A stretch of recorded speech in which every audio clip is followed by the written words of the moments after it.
Bueno, buenas tardes. Agradezco a ustedes su presencia y el haber respondido a nuestra invitación para escuchar la ponencia del doctor Luis Bértola. Me voy a permitir hacer una breve presentación del doctor Bértola. Tiene un currículo muy abundante, muy importante, pero por la brevedad que requiere y además por la modestia del doctor Bértola, que me lo advirtió antes, me voy a permitir resumirlo. El doctor Bértola es doctor en Economía y en Historia Económica por la Universidad de Gotemburgo y también maestro por la misma sociedad y bachiller. Tiene su licenciatura, todos los 3 grados, en la Universidad Sueca de Gotemburgo. Es profesor titular en la Universidad de la República en Uruguay, en Montevideo, en la cual ha sido también director del programa del doctorado y de la maestría en Historia Económica y prorector. Es miembro de varias y muy distinguidas asociaciones internacionales de teoría, de economía y sobre todo de historia económica, y autor de muy importantes trabajos, de los cuales solo voy a citar los más recientes y los que todos tienen pertinencia con los temas que se van a discutir hoy, pero algunos casi que por inclinación propia me parecieron muy interesantes. El ciclo económico 1998 a 2012 en el Uruguay, un trabajo para la CEPAL, con el doctor Bertoni, sinuosa y convulsa, la economía uruguaya en el último medio siglo, y con José Antonio Ocampo, un estupendo libro de historia económica, el desarrollo económico de América Latina desde la independencia, que fue publicado por Oxford University Press en inglés y por el Fondo de Cultura Económica en español. Y uno que comentábamos esta mañana, fascinante, creo yo, Primos ricos y empobrecidos, crecimiento, distribución del ingreso e instituciones en Australia, Nueva Zelanda versus Argentina y Uruguay, publicado en Montevideo. Este libro fue ganador del primer premio de literatura área de ciencias sociales del Ministerio de Educación y Cultura. Pues este es un breve resumen de la muy larga experiencia y contribución del doctor Bértola tanto a la docencia como a la investigación.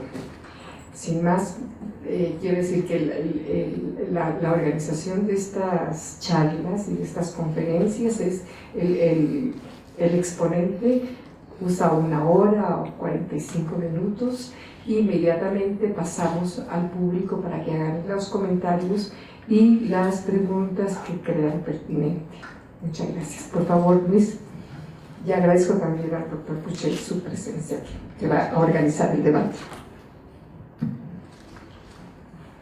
Bueno, muy buenas tardes a todos. Realmente estoy muy agradecido por esta invitación. Tengo que hacer una confesión. Es la primera vez que estoy en Flaxo, México. He venido muchas veces a varias instituciones, pero esta es la primera vez que tengo el privilegio de estar aquí con ustedes. Lo que les quería presentar es un trabajo que escribí se basa en un trabajo que escribí para una publicación que está por salir, un libro de Oxford University Press, que lleva un poco el título "Si los países pobres pueden acortar distancias" o algo por el estilo. Y yo tengo una tradición de ser muy cuantitativo y de escribir con muchos cuadros y gráficos, y en esta oportunidad quise ver si era capaz de escribir todo un artículo sin poner ningún cuadro y ningún gráfico. Usando el idioma de Cervantes. Usando el idioma. Entonces le llamé como un ensayo, pero ustedes verán que no me voy a traicionar en esta presentación y no voy a poder sobrevivir a la tentación de mostrar algunos cuadros y gráficos, sobre todo al final. Pero un poco el objetivo del trabajo es enfocarse en los resultados del actual ciclo económico de América Latina, un ciclo aún en desarrollo, pero la cosa va tan rápido que cuando yo escribí esto decía un ciclo que tal vez se esté acercando a su fin, y creo que hoy me animo a decir que ese ciclo efectivamente ya llegó a su fin. Y es, como dice, un intento de contar esta historia con puntos de partida bien conocidos, creo yo, partiendo de hechos estilizados que me parece que ya son bastante conocidos, y que los hemos sintetizado con José Antonio en el libro al que Alicia hacía referencia. Por un lado, un proceso de divergencia de América Latina en el largo plazo, un proceso de 200 años más o menos, con altibajos, durante los cuales hemos perdido posiciones en el ranking internacional, pero ese proceso no es un proceso permanente, sino que es un proceso que está sometido a fuertes fluctuaciones. Y estas fluctuaciones alternan periodos de relativamente rápido crecimiento, como este que hemos tenido en los últimos 10-15 años, periodos en los cuales creemos que estamos en la senda del bien, y que es cuestión de poner el piloto automático y que estamos camino al desarrollo y a la convergencia con los líderes, y muchas veces tomamos muchas decisiones un poco aventureras, conservadoramente aventureras, en el sentido de que damos por hecho la continuidad de los contextos en los que estamos, y nos metemos en lío porque a la vuelta de la esquina estamos frente a una crisis importante, y ante esa crisis es difícil mantener muchos de los acuerdos, de los arreglos distributivos, arreglos institucionales, y nos vemos en profundas crisis que no son solo crisis económicas, sino que muchas veces son también crisis políticas, institucionales, sociales muy fuertes. Entonces ese es el segundo rasgo, ¿no? Es una divergencia de largo plazo con en un entorno de alta volatilidad, de fluctuaciones, pero no de volatilidad año a año, sino de ciclos más bien largos, ¿no?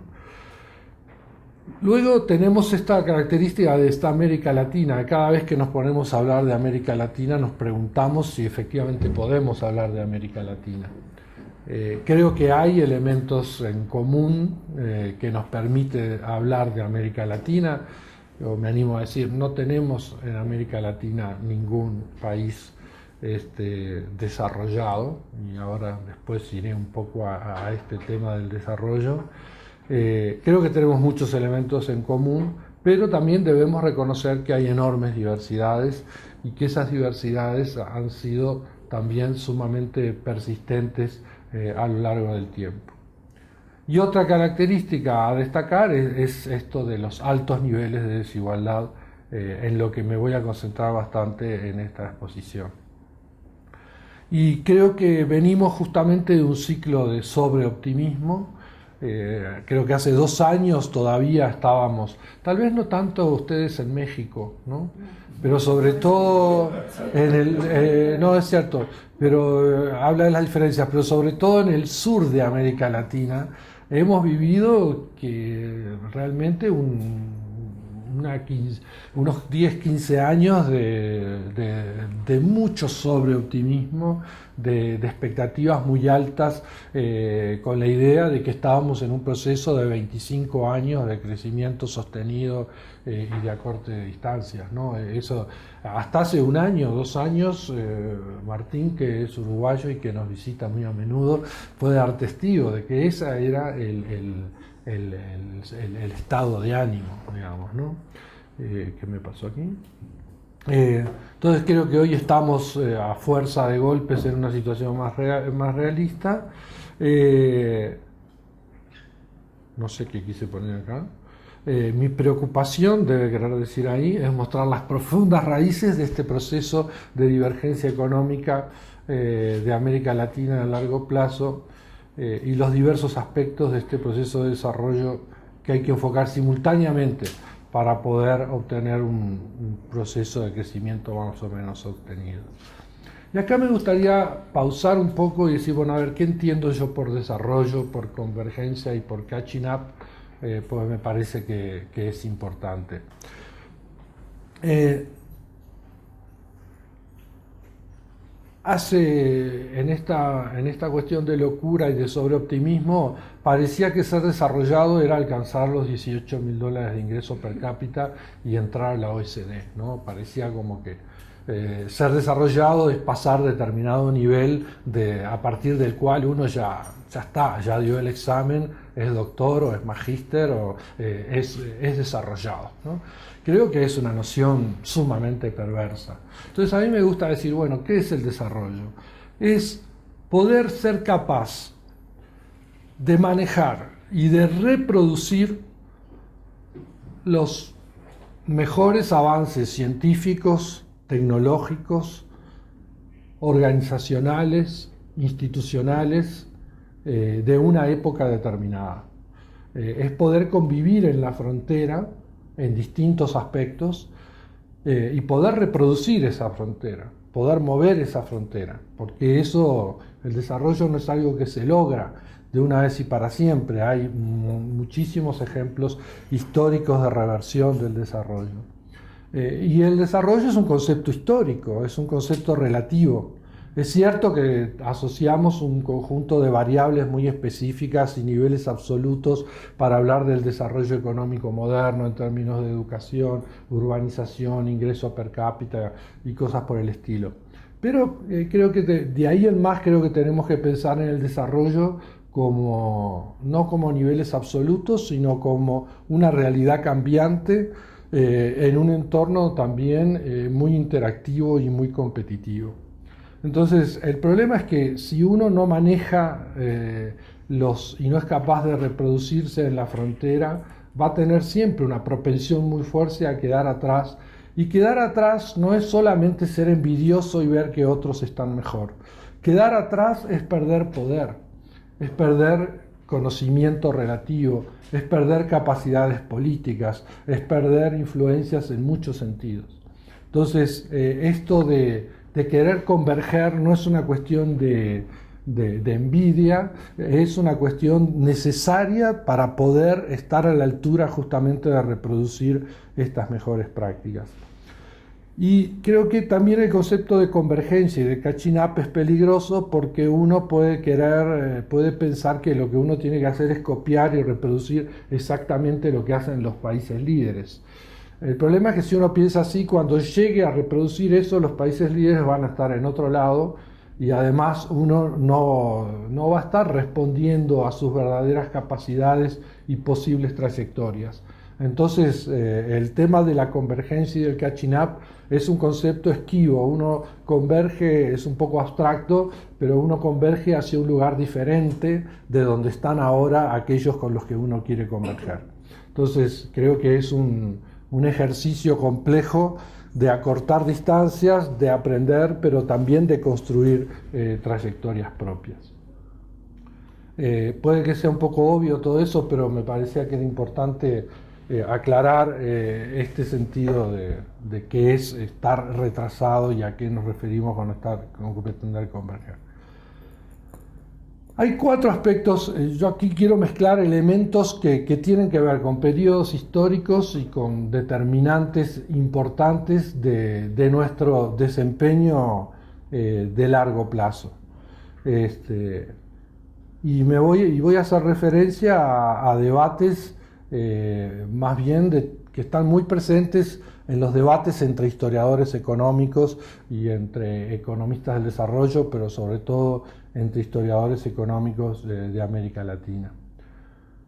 Bueno, un primer debate sobre el que yo no me quiero meter mucho porque más estando en un país como México y viniendo de un país como Uruguay, uno se debe llamar a silencio en lo que se refiere al periodo precolonial. Yo a veces me gusta bromear diciendo que nosotros somos un país que no tiene historia. Comparado con países como México, como Perú, uno se siente un recién nacido, ¿no? Pero creo que la herencia precolonial es una herencia complicada, ¿no? Y ahora les comentaba, estaba leyendo un libro 1491 de Charles Mann que sostiene que la conquista no se debió a ninguna superioridad tecnológica europea, sino a una serie de circunstancias, de conflictos internos en las distintas sociedades latinoamericanas, sumados a los gérmenes y a las enfermedades, y que en realidad no había una superioridad tecnológica de Europa. Les soy sincero, con toda la simpatía, el respeto por las sociedades precolombinas, yo me afilio a la otra idea de que efectivamente Europa tenía un predominio tecnológico importante, que creo que ese predominio era fruto de procesos de desarrollo muy prolongados y que creo que ese predominio ha tendido a tener un impacto bastante fuerte y bastante persistente en el tiempo, que hoy continúa siendo un desafío. No voy a morir por este punto, porque insisto, me considero totalmente poco calificado, pero me parece que es importante, es un prejuicio, si ustedes quieren, que yo tengo, y lo quiero confesar ante ustedes con toda la humildad de un uruguayo sin historia. El tema de la herencia colonial es otro tema que está muy en debate. Y aquí yo creo que tenemos la historiografía ha seguido un camino un poco sinuoso. Yo creo que no es exagerado decir que allá por los años 60, 70, en América Latina y sobre América Latina había un consenso muy amplio sobre las principales características y herencias del periodo colonial, que contribuían en gran medida a explicar el subdesarrollo de América Latina, que era la palabra que usábamos en aquellos tiempos. ¿Y en qué consistía esa herencia? En un par de aspectos importantes. Por un lado, una sociedad sumamente desigual en términos de derechos políticos, en términos de posibilidad de acceso a la riqueza, en términos de discriminación étnica, y también sociedades con un retraso tecnológico relativamente importante por un lado, y por otro lado el componente colonial, el componente de dependencia, el componente de pérdida, de falta de autonomía de las colonias, y que esos dos elementos de alguna forma se combinaban para arrojar, recreándose en distintas instancias, se recreaban para explicar el retraso de largo plazo que experimentaban las economías latinoamericanas. Tal vez algunos de ustedes ya hayan leído lo que está ahí, y creo que cuando después esa interpretación del desarrollo latinoamericano creo que estuvo mucho en la base de los muy diversos intentos de cambios estructurales en América Latina, políticas de industrialización, adjudicar importancia al rol del Estado para instrumentar todos los cambios que se trataron de instrumentar en las décadas centrales del siglo XX.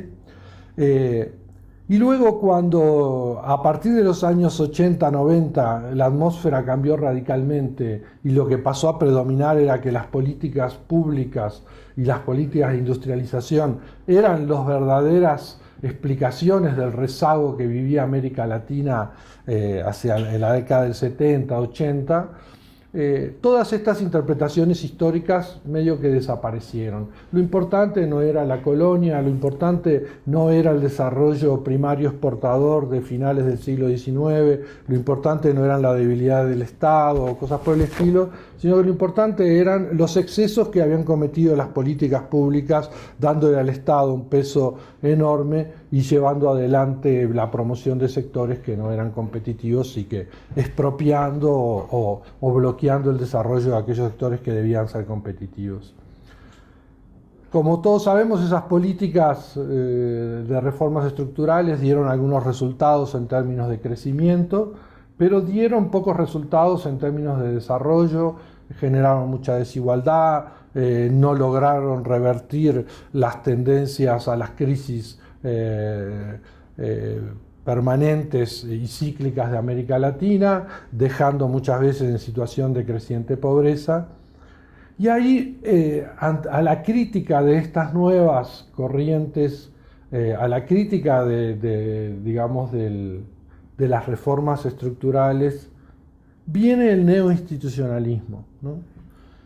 Y viene el neoinstitucionalismo a decirle a los organismos internacionales, miren que no es tan fácil como imponerle a estos países la liberalización comercial, la liberalización de flujos de capitales, hacer reformas, porque los problemas que tienen estos países son estructuras, instituciones que vienen muy de atrás, que vienen de la colonia, que vienen de las instituciones aquellas duras.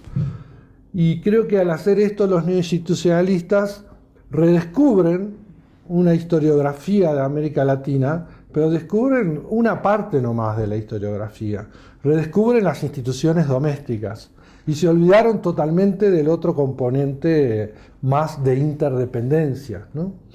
Y componente de interdependencia que se recreó permanentemente, porque en el medio tuvimos un pequeño hecho que creo que lo llamaban la Revolución Industrial, que no sé si escucharon hablar de la Revolución Industrial. Se crearon los estados nacionales, hubo una segunda revolución industrial y una revolución de los transportes. Algunos dicen que siguieron nuevos estilos tecnológicos. Yo digo, bueno, y todo eso pasa sin que se hayan recreado las relaciones internacionales. Ha habido una enorme disparidad de la desigualdad mundial y todo eso no altera este tema, que pasa que la palabra dependencia es tan pecaminosa que uno no la puede usar, pero ¿qué habla de eso? Dependencia es decir que hay relaciones de poder asimétricas en el plano internacional. Y todo eso quedó olvidado porque el fenómeno del desarrollo pasó a ser el fenómeno de la reproducción endógena de determinadas instituciones.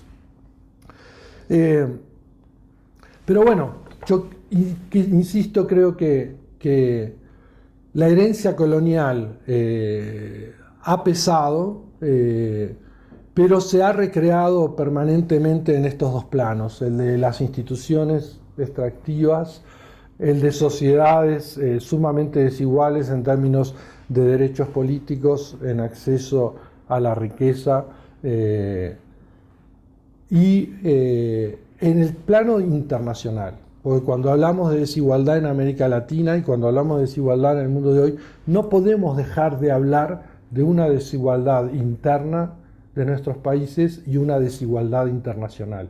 Creo que hay varios autores que por suerte nos han puesto en esa trayectoria de hablar en términos de desigualdad global, como los trabajos principalmente pioneros de Bourguignon y Morrison y los trabajos de Branko Milanovic y muchos otros después. Entonces creo que realmente olvidar el aspecto de las relaciones internacionales, de las desiguales relaciones de fuerza, creo que es un problema muy serio. Hay un tercer aspecto que es vinculado a lo que veníamos diciendo, la debilidad de los estados nacionales. Aún hoy, a pesar del supuesto y fuerte desarrollo del Estado en América Latina en el siglo XX, creo que la conjunción entre debilidad de élites domésticas y debilidad de nuestros estados nacionales es un elemento fuertemente determinante de esta trayectoria divergente de largo plazo de los países de América Latina. Ayer hablábamos bastante más de eso y podemos volver después de cómo la propia debilidad en los avances de los procesos de integración en América Latina es un fiel reflejo de la debilidad de nuestros estados nacionales, que son incapaces de construir sistemas de concesiones recíprocas y liderazgos que permitan ir más allá de, digamos, de miradas muy de corto plazo. Y finalmente, que todo esto está vinculado, es lo del patrón de especialización productiva que ha tenido América Latina desde tempranamente en su inserción internacional, y creo que ese patrón de especialización productiva se vincula estrechamente con la volatilidad, esta fuerte ciclicidad de nuestro comportamiento, que tiene mucho que ver con nuestra dependencia de las materias primas. La desigualdad, porque creo que dentro de las razones más puramente económicas que están detrás de nuestra desigualdad está lo que algunos gustan llamar la heterogeneidad estructural, es decir, el de tener una estructura productiva muy desequilibrada en términos de niveles de productividad, de tener muy poca productividad sistémica, como gustan algunos llamar hoy. El patrón de especialización productiva también condiciona las posibilidades de desarrollo de los sistemas de bienestar. A mí siempre me causa preocupación las discusiones al estilo de Espin Andersen, de discutir mucho las tipologías de los estados de bienestar, como si fueran estructuras muy autocontenidas, ¿no? Y a mí me entusiasman mucho más, sin ser adicto ni nada por el estilo, enfoques más al estilo de la teoría de la regulación o saberes de las variedades del capitalismo, donde hacen un intento mayor por articular políticas sociales y estados de bienestar con las bases de sustento de las estructuras distributivas, ¿no? Es decir, ver a los estados de bienestar como parte de las estructuras productivas de la división del trabajo, de las capacidades tecnológicas, los niveles de productividad, que también determinan qué tipo de riesgos sociales son los que se presentan y cómo se pueden resolver. Entonces creo que, digamos, las características de los estados de bienestar de América Latina, su fragmentación, su verticalidad, su estratificación, tienen mucho que ver con las características de nuestra estructura productiva. Y por supuesto la integración regional. Europa ha tenido la suerte, si se quiere, de haber hecho primero un gran cambio estructural, industrialización, luego la mala suerte de que para poder mantenerse cada uno de los estados llegara a tener que matarse de a 50 millones de personas antes que descubrir que lo mejor era cooperar en la esfera internacional, tratar de integrarse, de generar economías de escala, mayor división del trabajo y bueno, hicieron primero su cambio estructural y después se fueron creando procesos de integración económica y política. A nosotros nos pasa que tenemos que ir un poco contra la marea. Tenemos que hacer a veces la integración política para poder hacer la integración económica, porque necesitamos primero hacer una transformación productiva para que la integración económica tenga sentido, porque si todos le vendemos soja a China, no tiene mucho sentido integrarnos más entre nosotros. Entonces hay una perversa correlación entre las oportunidades de integración y las oportunidades de transformación productiva. Entonces yo diría, creo que esas son como, podríamos encontrar muchas más, pero en algún momento uno tiene que elegir y decir, bueno, ¿dónde pongo el foco? Creo que estas son como 4 tendencias de largo plazo que explican digamos, la posición de retraso relativo que muestra América Latina en el concierto internacional. Entonces, si nos focalizamos un poco más en el tema de la desigualdad,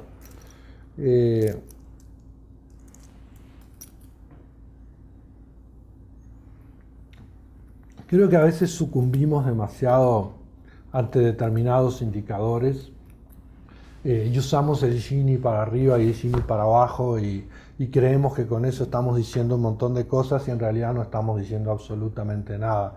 Podemos agarrar cualquier ranking y a ver cuántos países tienen un Gini de 0.4 y vamos a encontrar que son países absolutamente diferentes, que tal vez encontremos a Estados Unidos, a Bulgaria y a Zimbabue, no lo sé. Y todos tienen un índice de 0.4. ¿Y qué quiere decir eso? No quiere decir absolutamente nada. Entonces, y esto viene un poco al caso porque en la historiografía, en la historia económica de América Latina estamos viviendo debates que a veces son muy álgidos y que yo creo que a veces están muy vacíos de contenido. Entonces, ahora tenemos esta discusión sobre el origen de la desigualdad, ¿no?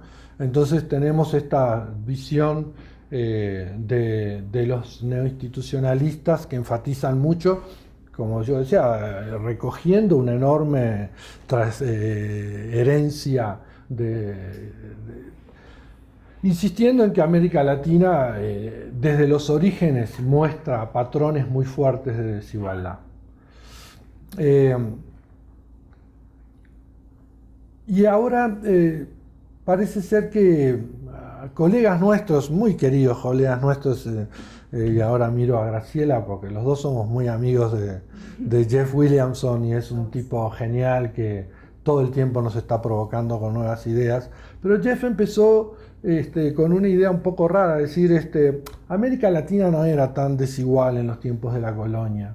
Y él, junto con Milanovic y Peter Lindert, desarrollan un modelo que está muy divertido, la idea de la Inequality Possibility Frontier, ¿no? ¿Cuán desigual puede ser un país si tiene un nivel de ingreso per cápita muy bajo, ¿no? Para que haya mucha desigualdad, tiene que haber un excedente importante que alguien se lo apropie. Entonces, a niveles relativamente bajos de ingreso per cápita, la desigualdad no puede ser muy alta. Parece un razonamiento interesante. Entonces dice, bueno, América Latina en realidad empezó a ser desigual a fines del siglo XIX durante la primera globalización, ¿no? Con la revolución de los transportes, la creación del mercado, la convergencia de precios de factores, hace que el precio de la tierra en América Latina crezca mucho más rápido que los salarios, entonces el mismo proceso de convergencia en Europa genera mayor igualdad y en América Latina generó desigualdad. Y yo creo que ese es uno de los ejemplos de cómo morimos a los pies de un indicador, ¿no? Morimos a los pies del Gini. Porque todos sabemos que el Gini puede mostrar, tiene que tener el mismo valor y por debajo puede haber un proceso de polarización que el Gini ni se entera.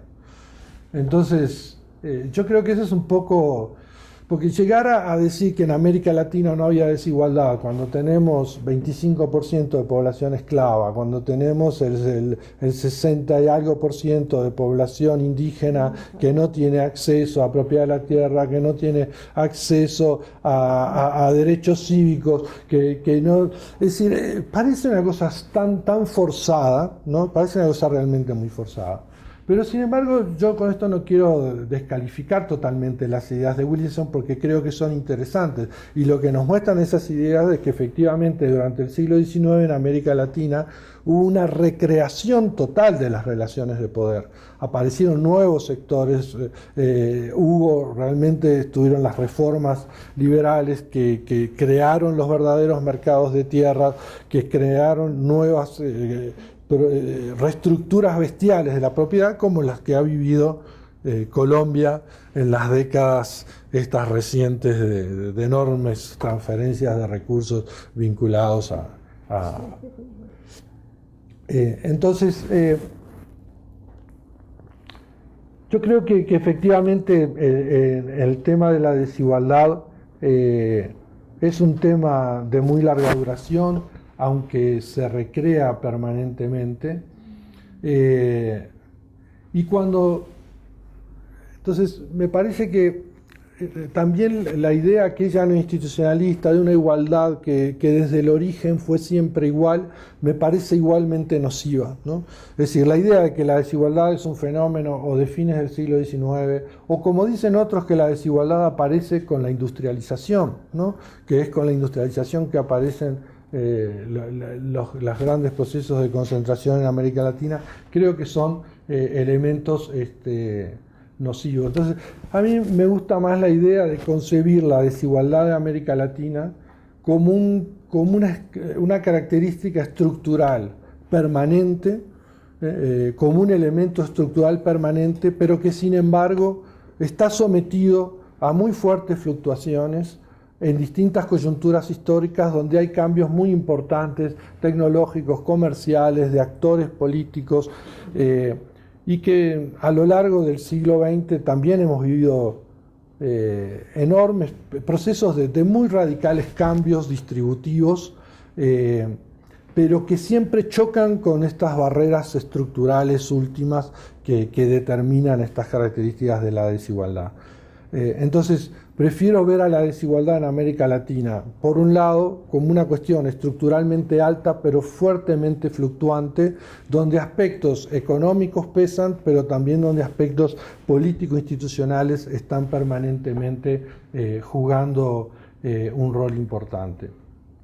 Sin ir más lejos, las coyunturas de fuerte variación de los precios y de alto crecimiento y caída del crecimiento generan oportunidades muy variadas de poner en marcha procesos distributivos.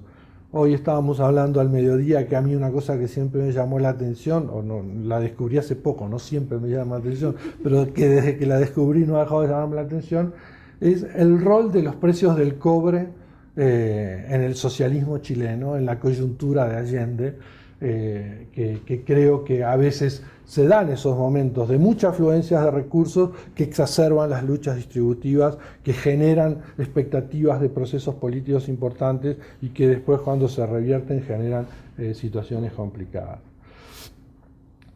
También creo que es importante insistir en la diversidad de América Latina y en la diversidad de las trayectorias de la desigualdad en América Latina. Es indudable que los patrones de desigualdad son muy diferentes en la América Latina afroamericana, ¿no? Donde la esclavitud jugó un peso muy importante, que en las zonas andinas, en México, en Centroamérica, donde las comunidades indígenas han dado una lucha permanente contra las haciendas y los dueños de la tierra, generando aspectos distributivos complicados, ¿no? Que yo creo que todavía sabemos muy poco de cuáles son los niveles de desigualdad, si quisiéramos hablar en términos de ingreso o en términos de riqueza, cuando hay derechos de propiedad todavía muy poco definidos. Y obviamente las tendencias de la desigualdad han sido bastante distintas en las llamadas regiones de nuevo asentamiento, como Argentina, Uruguay, Costa Rica, incluso algunas regiones como el sur de Brasil o Antioquia en Colombia, donde las características de los procesos son bien diferentes. Y yo insisto con que este tema de la heterogeneidad estructural, que ha sido una constante de largo plazo, es un elemento muy fuertemente condicionante de la desigualdad, tal vez el factor puramente económico más fuerte que condiciona la desigualdad, más allá de que luego estos temas de etnias y género constituyan vehículos privilegiados para la reproducción de esas desigualdades. Hay un gráfico que a mí me parece que, y esta es mi primer traición a mí mismo, que a mí me gusta mostrarlo porque creo que es muy elocuente, y me gusta mostrarlo sobre todo cuando uno está en Europa, porque muestra qué inteligentes que somos los latinoamericanos. Realmente somos pueblos muy capaces, que tenemos condiciones naturales muy destacadas, que nos permiten, con menor educación, tener más ingreso, ¿no? Entonces, si ustedes ven aquí, América Latina se da el lujo de, para cada nivel de ingreso per cápita, tener un nivel más bajo de educación. Entonces, eso nos hace creer que de alguna forma, es decir, tenemos logros sobrenaturales, y nos hace tal vez pensar que no debemos esforzar demasiado en generar conocimientos, innovaciones, tecnología para adquirir determinados niveles de ingreso per cápita. Y eso sin duda es un gráfico de principios de la primera globalización. Lo que muestra es el efecto de los recursos naturales, ni más que eso, ni más ni menos que eso. El problema que situaciones como esas se nos repiten a menudo, y a menudo creemos que estamos en el camino y que realmente estamos accediendo a niveles de ingresos superiores a los que deberíamos tener de acuerdo a las capacidades que desarrollamos. Y es claro que esto de los niveles educativos está estrechamente vinculado a aspectos distributivos, a cómo se recauda y a cómo gasta el Estado en la educación de sus ciudadanos.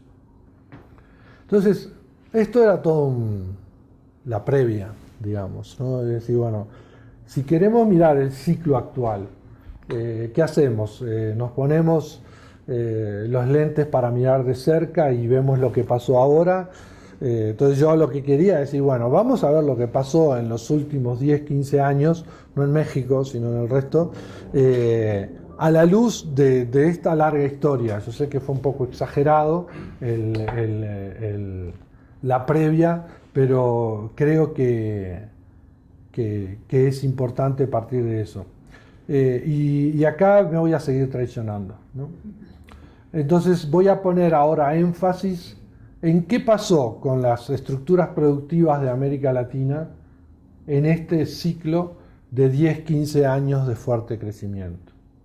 Entonces ustedes saben que ahí está la famosa tipología del AL, ¿no?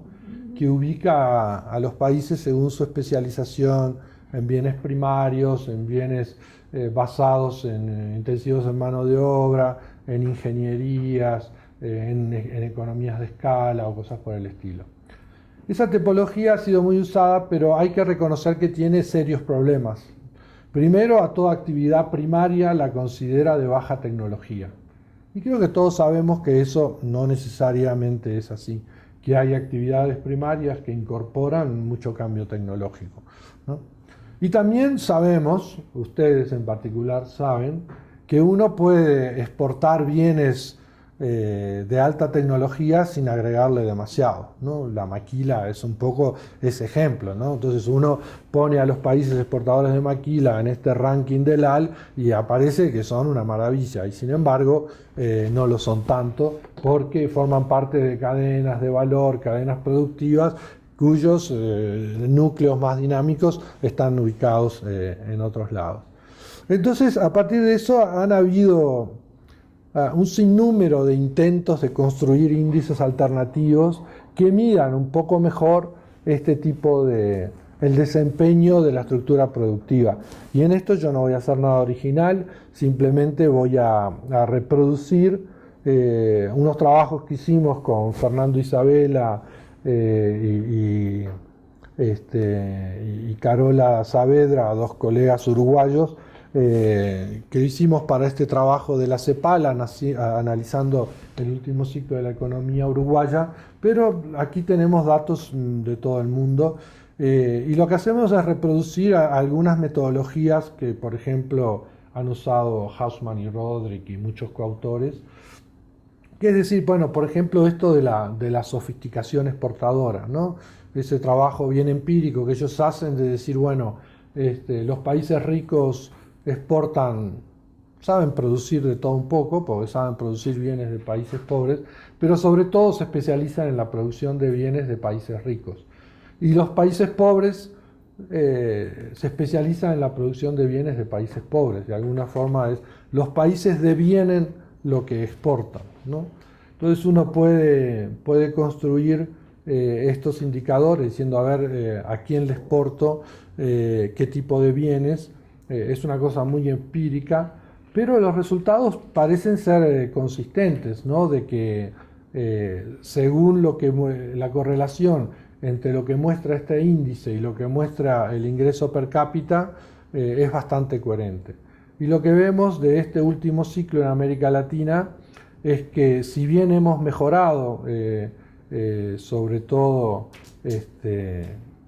Sudamérica, como ven acá, que pasó de este nivel 62 al nivel 68, perdón, esto es al revés en realidad, ¿no? Sudamérica en esto cayó, disculpen, Sudamérica en esto cayó por efecto de la primarización de su producción, ¿no?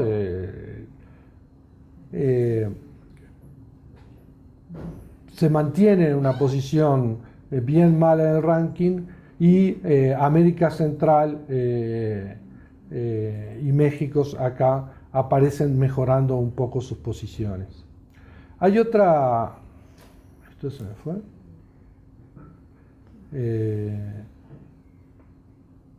Bueno, es que estaba hablando del otro, por eso me entreveré. Me había pasado una lámina, por eso me confundí. Disculpen, recalculando, como dice.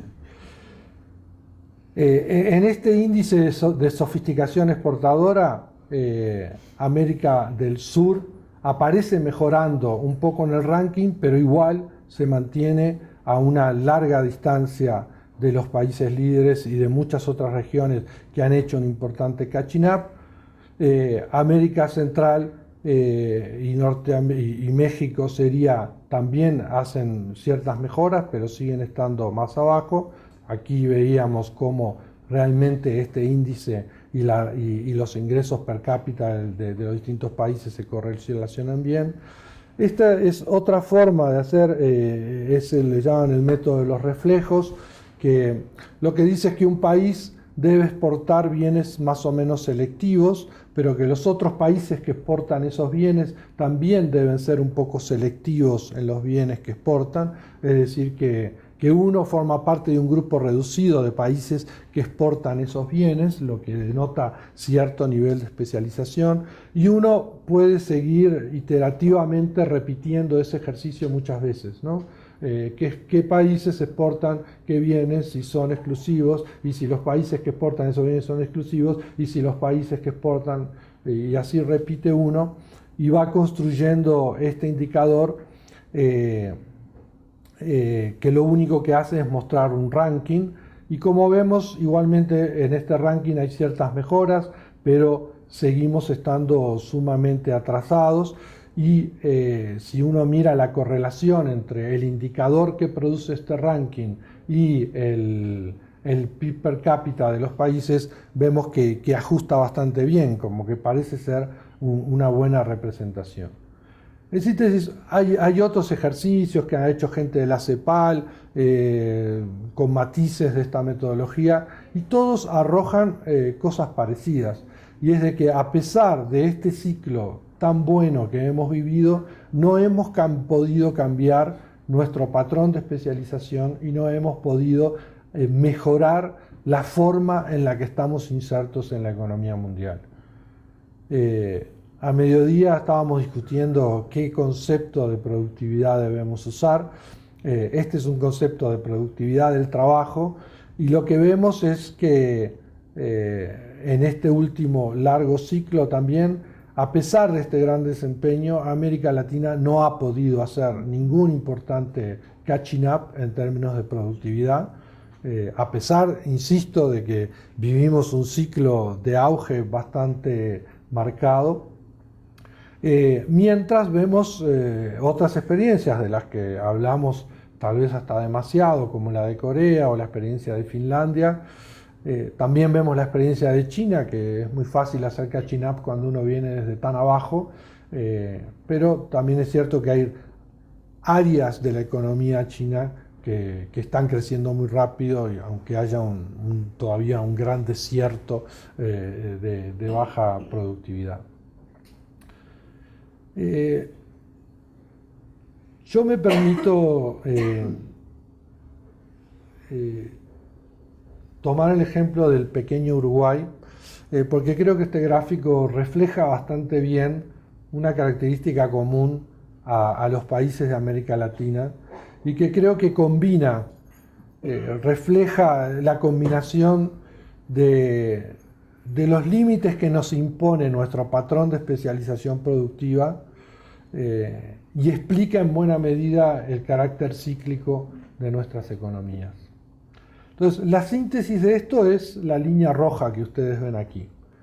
Y la línea roja lo que nos dice es que cuanto más crecemos, más tendemos a generar un déficit de cuenta corriente.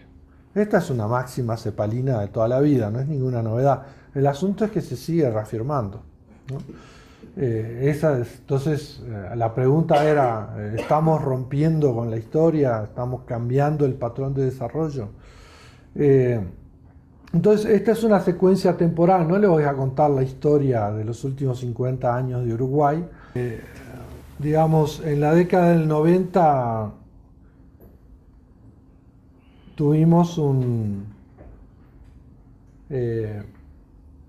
rápido crecimiento, que nos llevó a una situación de un importante desequilibrio externo, y ese equilibrio externo lo resolvimos copiándole a nuestros queridos hermanos argentinos con una crisis mayúscula, con una fuerte... Esto no funciona.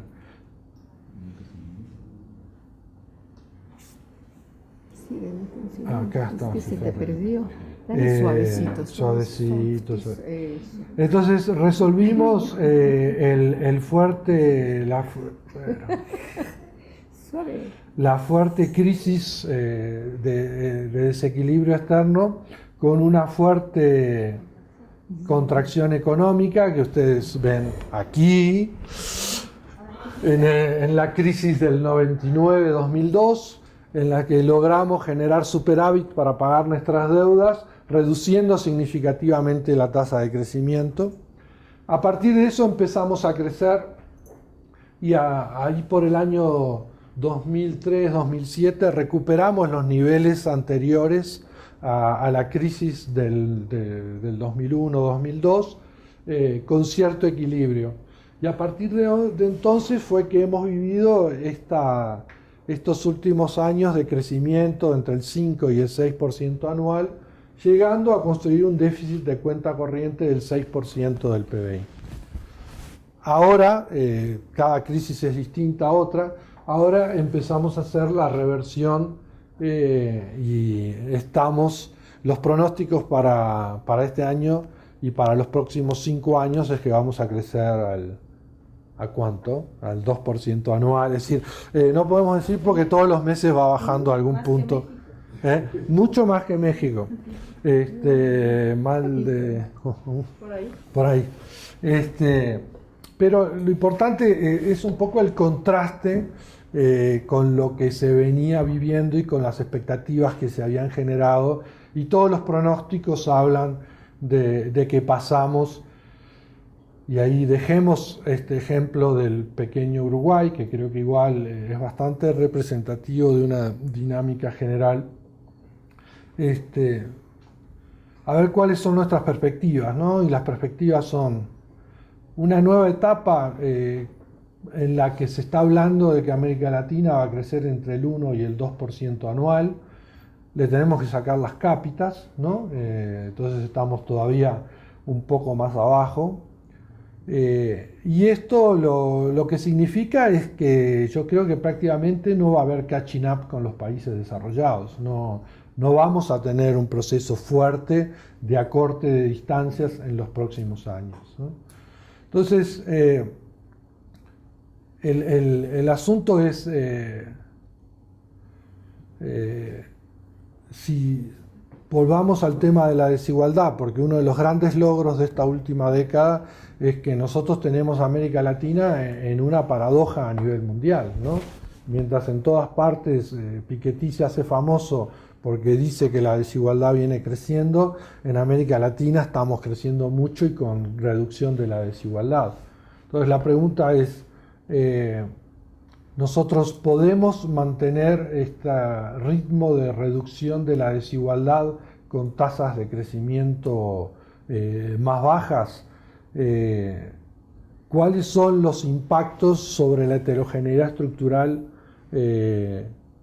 del patrón de crecimiento que hemos tenido hasta ahora? Hay una serie de mediciones que estamos haciendo que indican que en este ciclo, en términos de heterogeneidad estructural, ya sea por tamaños de empresas o incluso por diferencias sectoriales, la heterogeneidad ha aumentado y no se ha achicado. Entonces, por un lado, generamos muchas políticas sociales que tienden a reducir la desigualdad. Por otro lado, tenemos un patrón productivo que está presionando fuertemente a su elevación.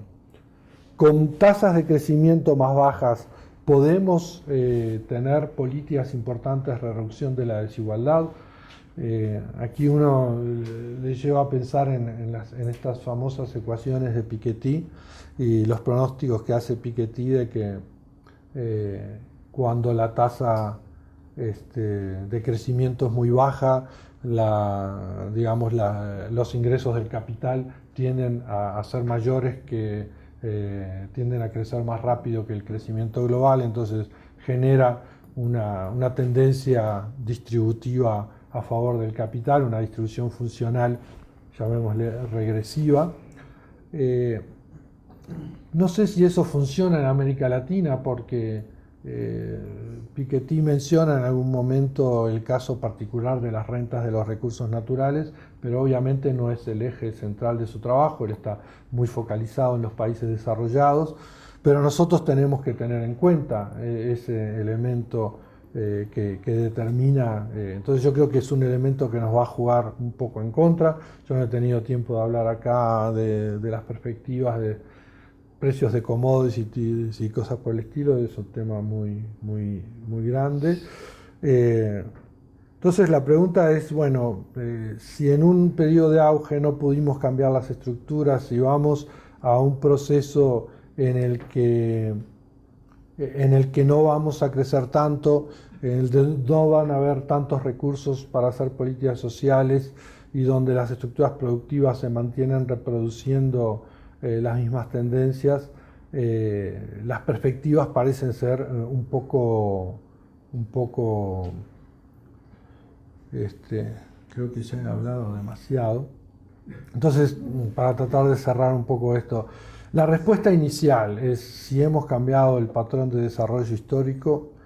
Yo creo que hemos conquistado muchos logros, que muchos de ellos son efectivamente irreversibles, pero creo que tenemos una gran cantidad de vulnerabilidades que hacen que otros logros sí puedan ser reversibles y que el patrón histórico de desarrollo que hemos tenido no creo que haya cambiado radicalmente, y uno ante la situación actual empieza a pensar en coyunturas anteriores que ha vivido América Latina, ¿no?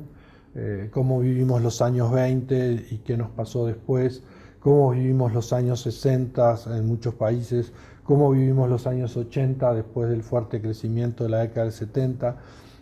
No creo que la historia se repita de la misma manera, hemos avanzado en muchos sentidos, creo que tenemos mucho más potencial, pero me pregunto si uno puede esperar para el futuro una profundización de una trayectoria de desarrollo más sustantiva al estilo de lo que yo trataba de definir antes, o si vamos más bien a una tendencia más de status quo, a reproducir patrones de desarrollo ya conocidos y relativamente poco estimulantes, ¿no? Ojalá que entre la combinación de la democracia con todas sus debilidades, cambios sociales, cambios políticos y nuevas oportunidades que siempre van a aparecer, podamos construir algún otro tipo de desarrollo. La historia nunca se repite de la misma manera. Pero en este momento a mí me gana el lado un poco más escéptico. Y hasta ahí llega. Muchas gracias.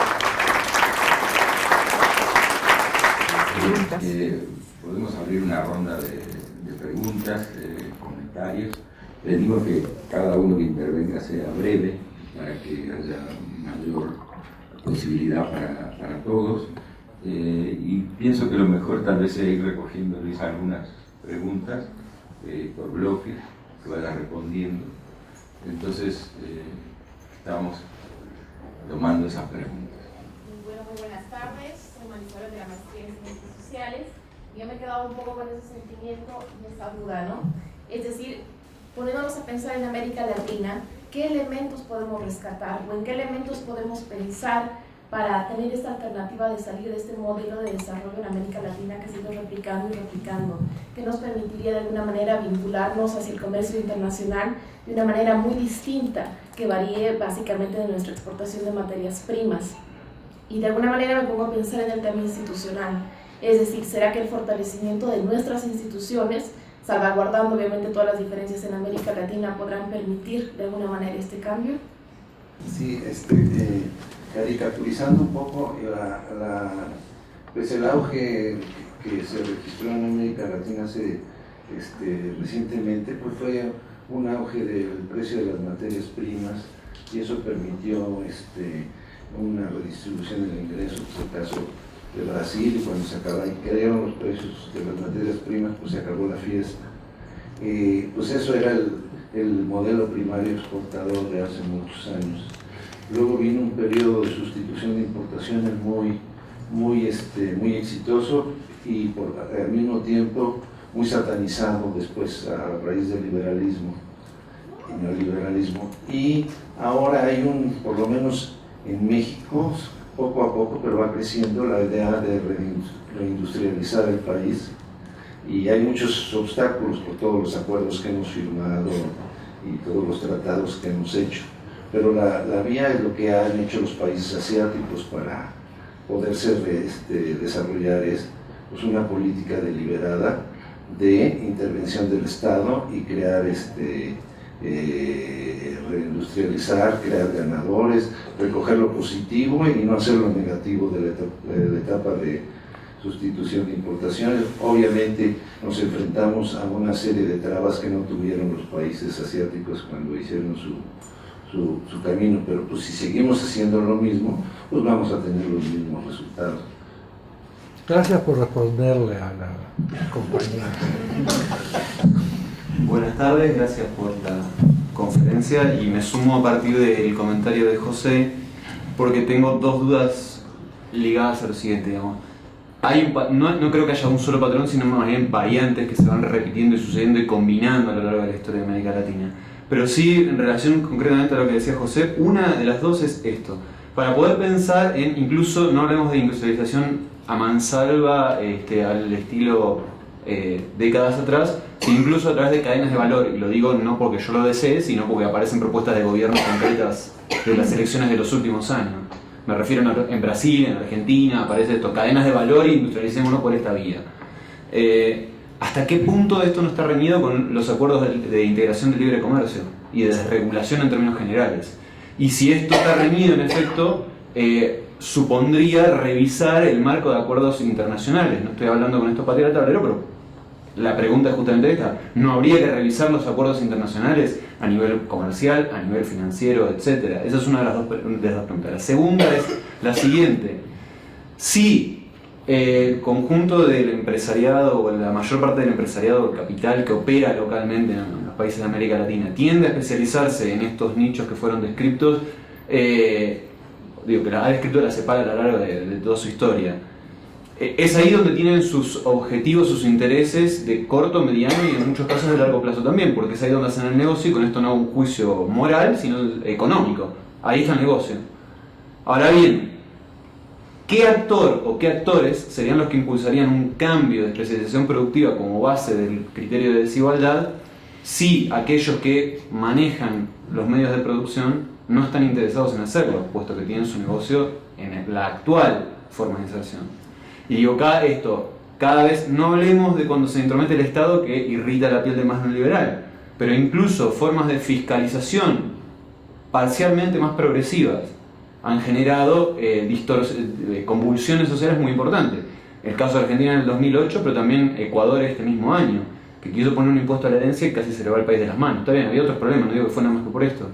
Pero entonces las dos preguntas son: uno, si no hay que revisar los acuerdos de integración a nivel internacional y cómo sería eso, y segundo, ¿qué actores estarían interesados en revisar, en cuestionar, en modificar la estructura de base productiva que genera esta desigualdad en América Latina? Gracias. Bueno, tu pregunta, ya en parte yo coincido con la respuesta de Romero.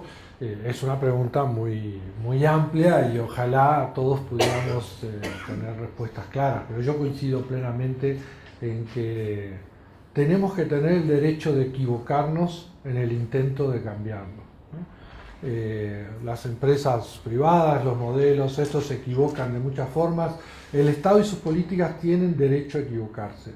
Lo que no tienen derecho es a no intentarlo. Entonces yo creo que no podemos dejar de rompernos la cabeza con el menor dogmatismo posible, con mucho pragmatismo y creatividad, tratar de encontrar caminos que son muy distintos en distintos países, ¿no? El tema de los acuerdos internacionales es sumamente diferente. Es un tema crítico para México, no tengo dudas. Es un tema menos crítico para otros países que no hemos avanzado en ese plano, ¿no? Los países del Mercosur no tenemos acuerdos internacionales que sean, más bien lo que hacemos es no aprovechar el acuerdo que sí tenemos, que no lo cumplimos, porque efectivamente hay razones de economía política que van contra esto, porque uno se pregunta, ¿por qué es que hace 50, 60 años hablamos que hay que hacer esto y los propios gobiernos de izquierda que llegan y que vienen enancados en toda esta retórica no hacen nada? Se dio la casualidad de que muchos de ellos coincidieron con el auge de las commodities. ¿Y quién va a querer cambiar el rumbo de crecimiento del 5% y hacer reformas temerarias cuando lo que quieren hacer es ganar la elección? El día que los eligieron ya quieren ganar la próxima elección dentro de 5 años, ¿no? El cortoplacismo político manda. Y en un país como Brasil, donde hay que comprar los votos sistémicamente, ¿qué podemos decir? Entonces, creo que tenemos muchas diferencias y enormes dificultades de economía política para poder construir esto. Y creo que tu pregunta es clave, ¿no? Es decir, ¿dónde están los actores interesados? Por eso es que yo me dejo ganar por este tono un poco pesimista, porque veo que efectivamente tenemos élites muy débiles, empresariados débiles, estados débiles que no logran imponer claras reglas del juego, y creo que el meollo del asunto es si se logran construir pactos sociales. Bueno, la CEPAL ha escrito todo un libro que es puro pacto, ¿no? El último documento del periodo de sesiones de la CEPAL habla de como 6, 7 pactos, ¿no? Parece puro armonía y felicidad entre todos los actores sociales que vamos a ponernos de acuerdo en todo. Pero no es tan fácil, justamente. Yo no creo que la gente de CEPAL sea ingenua en esto. Pero el gran desafío es en cada país, en cada región, ver cómo se pueden construir esos pactos. Y si yo supiera cómo se hace, no estaría charlando acá con ustedes, estaría, en la presidencia. En otro lugar, y tendría propuestas y algún tipo de credibilidad. Entonces me tengo que dedicar a hablar de la historia. Entonces, sinceramente, yo coincido plenamente en que ese es el horizonte. Y no creo que haya ninguna receta de cómo instrumentarlo en cada país. Ojalá que lo que ustedes dicen sea cierto, de que en México esté ganando cada vez más la idea de la política industrial. Creo que en el sur de América Latina por lo menos se habla de política industrial. Por lo menos llevamos 10, 15 años de reconstrucción de elencos, de formación de personal del Estado que por lo menos piensa de que algo se puede llegar a hacer y se capacita y se van experimentando y acumulando en políticas que yo creo que han sido hiper tibias, que han sido sumamente moderadas, pero que de todas formas reflejan un proceso acumulativo. Lo importante sería que no vivamos ahora una crisis muy profunda que nos lleve a una total reversión de las políticas que se han llevado en muchos países y que pueda haber un proceso prolongado, acumulativo, iterativo, que lleve a la maduración de políticas, a la maduración de la ciudadanía, a la maduración de los elencos políticos y los elencos burocráticos, y que la academia también se ponga un poquitito por la faena y deje de repetir algunas ideas vacías y se ponga a construir más firmemente en interacción con las políticas. Pero no tengo ninguna varita mágica. Bueno, retomando lo que Luis al final nos presentó sobre los logros buenos o malos. ¿Tu nombre cuál es? Perdón, José Luis Hernández de Guamas, Capuzalco. Estos logros, para unos buenos, para otros malos, para el adjetivo que le quiera cada uno poner, es un hecho. Ha habido educación generalizada, sí. En la mayoría de los países de América Latina, pues se puede considerar un logro. Pero también un hecho es lo que también presentaste, esa trilogía de la heterogeneidad estructural, la sofisticación de las exportaciones, el grado de sofisticación visto por el Kachinov, precisamente uno de los problemas, la especialización a través de la falta de especialización por medio de la falta de productividad, sobre todo de algunos factores productivos, y más concreto por el factor trabajo, ¿no? Que impediría en cierto momento, pues obviamente un mayor incremento y la posibilidad de pelear por el mayor, con el mayor producto que se genere. Bueno, teniendo esos tres elementos, y agregando lo que señalabas en tus respuestas de que, bueno, lo importante es no dejar de hacer, sino hacer, intentar hacer al menos. Igual, y meternos también nosotros en la academia en ese campo, es decir, incitar por lo menos el campo que nos corresponde por naturaleza, que es por lo menos generar el debate. En ese sentido, aquí yo te preguntaría, ¿por qué no, si hemos consensado de que la educación se ha incrementado, los niveles de educación se han incrementado, y este es un factor que puede lograr en cierto momento un incremento de la productividad y romper esa heterogeneidad estructural? ¿Por qué no hemos centrado el debate en qué tipo de educación a nivel de política podemos tener? Me explico.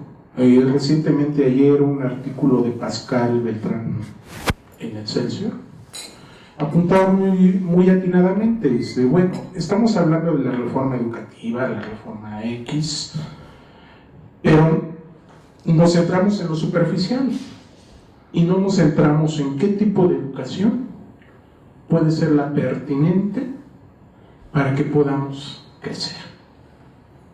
Y eso creo que como en la academia también hemos estado fallando en eso, porque hablamos de manera general, pues que sí, la educación es necesaria, es una de las llaves, pero no centramos cómo debe ser esa llave.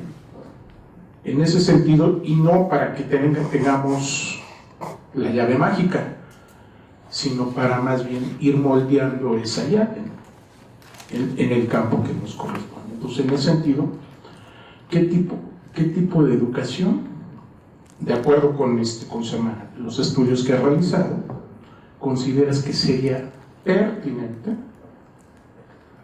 para tratar de romper esta trilogía nada agradable, ¿no?, que nos limita este desarrollo latinoamericano? Yo tengo dos aspectos, que uno lo tomaste de Graciela Márquez, uno lo tomaste como muy de pasada, y es el gasto público como factor redistributivo. En la literatura de historia económica es amplia la parte desde el lado de los ingresos, las reformas fiscales, tributarias, pero nos hemos rezagado un poco a tratar de ver esta provisión de bienes públicos y su impacto en el largo plazo en la redistribución. Ángel Ley ha estado haciendo algunas cosas recientemente, pero creo que es un factor, desde mi perspectiva, a trabajar, y no sé cuál ideas tienes al respecto. Y la segunda, que es más general,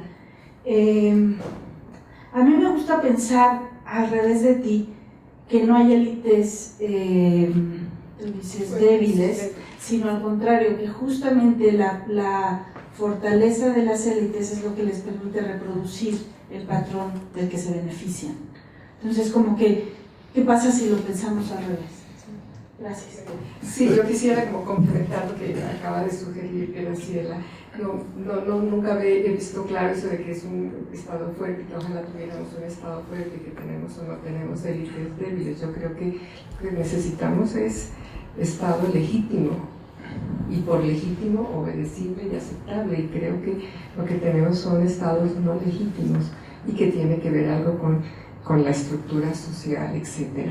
Y mucha de la literatura sobre la especialización y el predominio en la economía de los recursos naturales y la especialización internacional en recursos naturales tiende a reproducir, ¿no? Lo llaman el focal point, que reproduce la desigualdad, que reproduce el estado rentista y estas élites que son quizá fuertes o autoritarias hacia adentro y muy débiles hacia afuera, pero que sufren o se basan su aceptación o su imposición interna precisamente por la alianza con los capitales externos. Muchas gracias por la presentación primero.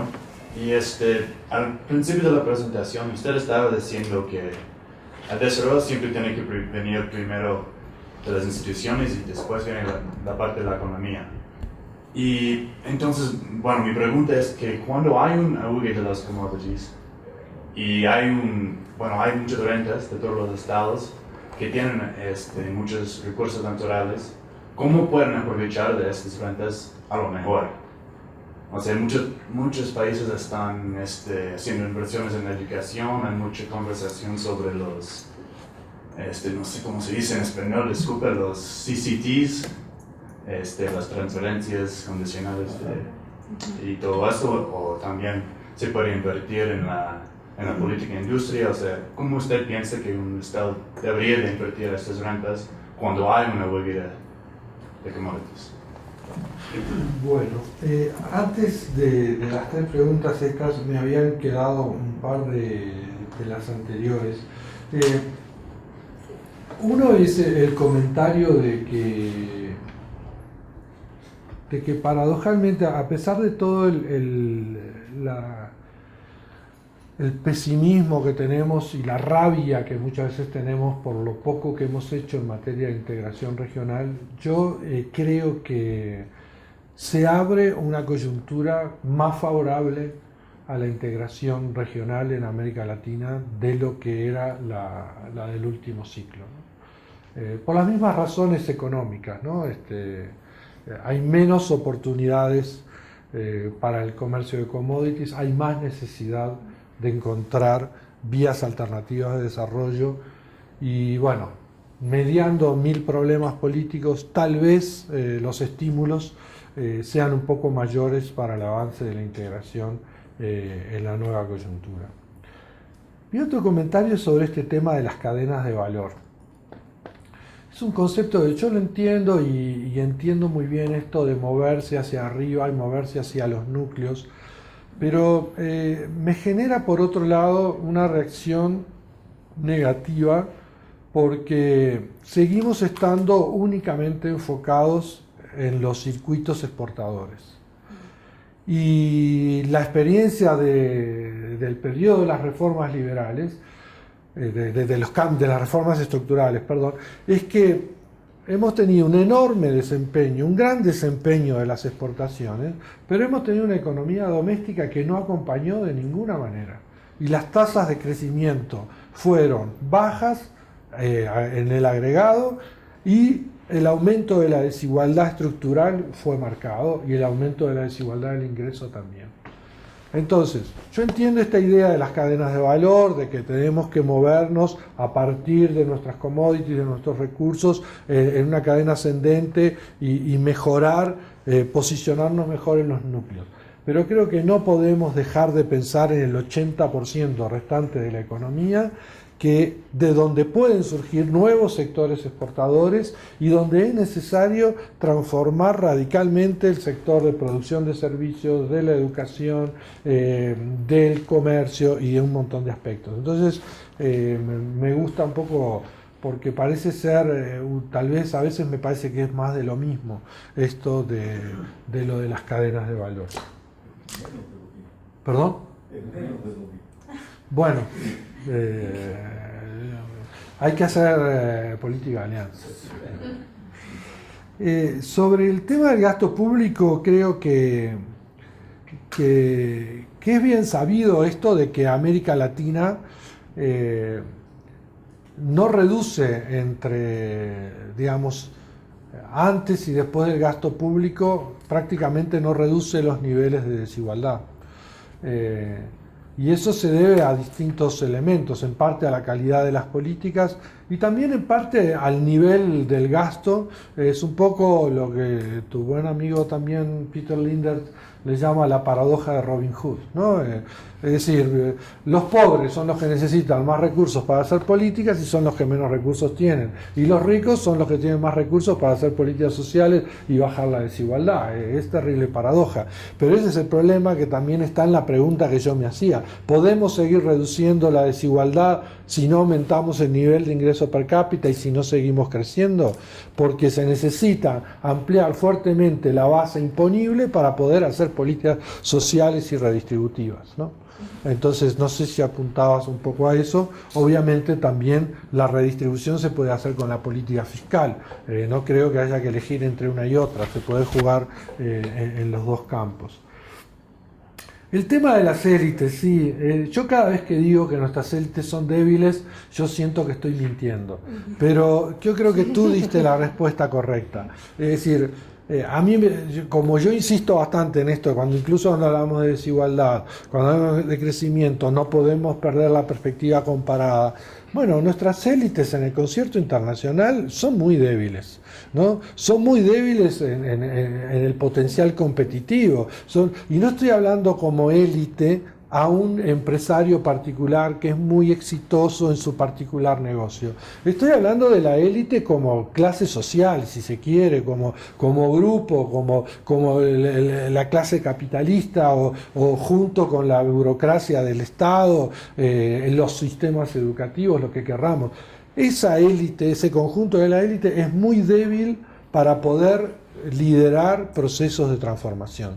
Y no hemos construido, algunas veces lo hemos construido, lo hemos logrado, construir élites que son capaces de iniciar procesos de desarrollo, pero creo que han sido muy efímeros y que han dependido las más de las veces de coyunturas externas o muy favorables o coyunturas dramáticas, pero que han sido en todo caso muy incapaces de sostener esos procesos en el largo plazo. Entonces, ahí yo creo que hay Estado débil y élite débil. En la interna, claro, las élites son más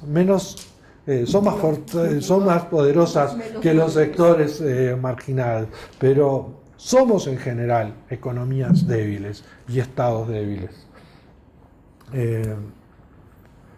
El tema de la educación, yo creo que tenemos que cuidarnos mucho de creer que todo pasa por la educación porque tenemos una enorme cantidad de ejemplos de que educamos gente y la gente que educamos engrosa las filas de los trabajadores calificados del mundo desarrollado. Entonces, si nosotros tenemos que generar oferta, pero tenemos que generar demanda. Tenemos que tener un enfoque sistémico de la producción y de la educación. Tenemos que tener una visión global de a dónde queremos marchar.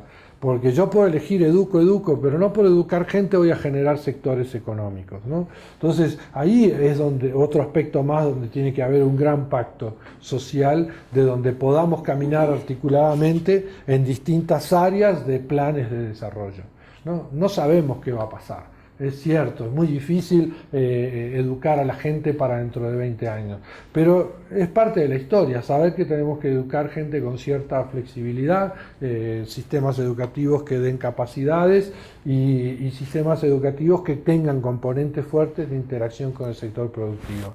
Ahora, si no tenemos políticas productivas, vamos a terminar con experiencias como mi amigo el químico uruguayo, que era decano de la Facultad de Química y montó un polo tecnológico porque estaba educando un montón de estudiantes que no tenían donde trabajar. Entonces inventó un polo de incubadora de empresas y que macanudo, pero hay que ir más allá. Y el tipo se armó desde la Facultad de Química su plan de desarrollo nacional. Claro, estaba solo en el universo y así es muy difícil. Y también pasa con las empresas públicas, ¿no? Que cada empresa, a falta con enormes vacíos, quieren hacer su propio desarrollo del país y todo termina muy desarticulado. Entonces, el componente sistémico es importante. Claro, la educación básica, primaria, el gasto, eso va bien, pero vos apuntabas a otra cosa y creo que esa otra cosa no va solo por oferta educativa, es un sistema. Y después tu pregunta de cómo aprovechar los recursos naturales, yo diría, lo primero es ser conscientes de los ciclos, ¿no? Tomar conciencia de los ciclos y que cada vez que viene un ciclo de auge, nosotros no tiremos la línea recta hacia el futuro y construyamos todo en función de eso. Es fundamental la capacidad hegemónica y de liderazgo del Estado para que sepamos que no todos los recursos que tenemos los tenemos que gastar en satisfacer demandas inmediatas sumamente legítimas de un amplio sector de la población. Cuando hicimos un estudio de ciencia y tecnología en Uruguay en el 2005, a mí me gustó usar la palabra, ahora no me sale, es el Alzheimer, indigencia innovadora, ¿no? Porque veníamos, sí, de la deuda social, de la crisis económica y de todo eso, y habían unas demandas sociales acumuladas enormes que había que atender, ¿no? Pero un poco para ponerle drama, dijimos, bueno, hay una indigencia innovadora en estas sociedades y no podemos poner todos los recursos en satisfacer las demandas de corto plazo, porque podemos ser muy buenos y sentirnos que somos macanudos y que respondemos a las necesidades verdaderas de la gente y juntamos algún votito además, pero tal vez lo que haya que hacer es guardar una buena parte para hacer apuestas riesgosas y de largo plazo. Pero para eso hay que tener conciencia, hay que tener capacidad hegemónica, capacidad persuasiva y un sistema político con credibilidad. Y además tener un Estado que ejecute los recursos de manera eficiente, porque si no, ¿por qué le vamos a pedir a la gente que confíe en nosotros, que tiene que postergar sus necesidades, si sabe que nosotros vamos a usar esos recursos para carreras políticas personales, corrupción y cosas por el estilo? Entonces, claro, la tarea que tenemos es múltiple. Eso creo que es el primer paso, convencernos de que podemos hacer otras cosas. Después yo creo que hay muchísimas cosas de país en país que se pueden hacer, desde fondos de estabilización, desde inversiones de largo plazo, desde elección de sectores estratégicos, desde ofertas educativas ambiciosas, es decir, y políticas industriales. Para hacer, hay montones. Los manuales de la OECD, de UNIDO, de políticas industriales, nos dicen todo lo que se podría querer hacer. Lo que pasa es que, bueno, los mexicanos han sido los ideólogos de que la política mejor es la que no se hace, como recordaban hoy a mediodía. Creo que depende mucho de país en país. Y ahora, herramientas hay. Lo que creo que falta más es la convicción política y la capacidad de liderazgo para ponerlas en marcha. A ver, tú decías que hay cosas y grandes avances que se han hecho que no son reversibles, pero que hay algunas cosas que pueden revertir. ¿Cuáles son esas? Lo que se puede revertir es esta vocación de hacer política. Podemos caer nuevamente en entender que nos pasamos de rosca, que en este periodo de auge se consagraron muchos derechos, muchas demandas y muchas expectativas que en realidad no debimos haber encarado. Y que el futuro de América Latina es volver a un status quo mucho más conservador, de estabilidad, de austeridad y de equilibrio, y de retornar las políticas públicas a políticas un poco más minimalistas. Un poco a eso me refería yo, volver un poco a los años 80 o volver a los años 20, ¿no? Es hacer un ajuste regresivo de los logros. La otra es ir a una mayor transformación social, más profunda. Ojalá que podamos hacer esa otra, pero un poco el temor es que la reacción a este auge y a esta cadena de reformas sea negativa. Lo otro es que el tema de la democracia, yo creo que debemos valorar enormemente las conquistas democráticas, pero también es cierto que las democracias tienen sus riesgos, ¿no? Es el riesgo de las promesas, los riesgos de los desequilibrios, que generan hoy estas expectativas y que mañana terminan en crisis profundas que nos generan cambios de rumbo muy marcados que nos rompen estos procesos más parsimoniosos de acumulación, ¿no? Entonces, y después creo que también me refiero a cosas mucho más específicas, como que todos estos discursos de la clase media latinoamericana, bueno, hay una enorme cantidad de esta clase media que está a un pelín del escalón, ¿no? Es decir, que hay mucha gente que en una reversión moderada de la situación económica pierde rápidamente conquistas y derechos, ¿no? Entonces, la clase media se puede achicar un poco en cualquier momento. Y eso también es caldo de cultivo para reacciones políticas de distinto signo, ¿no? Entonces creo que estamos en un periodo bastante complicado, que creo que podemos generar expectativas, pero también creo que hay muchos riesgos, ¿no? Con esto yo creo que podemos terminar, fue el mejor resumen. Muchas gracias. Gracias.